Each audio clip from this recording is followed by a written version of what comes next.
Today, I'll give you a quick overview of the MIDI keyboard, a powerful tool for music making that is widely used by producers, composers, and musicians of all levels. So, what exactly is a MIDI keyboard?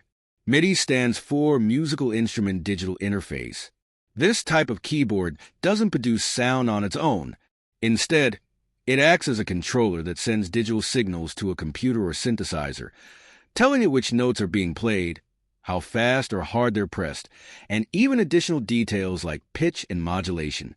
These signals allow you to play and manipulate virtual instruments and sounds directly from software on your computer or mobile device.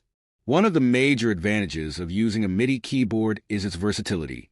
Since it's not limited to a single sound, like a traditional piano, you can use it to play any instrument imaginable, from realistic piano and drums to synthesizers, strings, and electronic effects.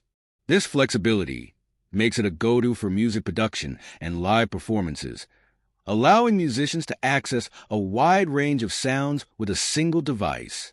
MIDI keyboards also typically come with extra controls, like drum pads, knobs, and sliders, which let you manipulate and customize sounds in real time. This gives you incredible control over the music you're creating and allows for endless creative possibilities. Whether you're a beginner making beats at home or a professional in a recording studio, a MIDI keyboard can be an invaluable tool, turning your ideas into fully realized pieces of music with ease. It's a gateway to a world of creativity, making music production more accessible and expressive than ever before. Thank you for listening.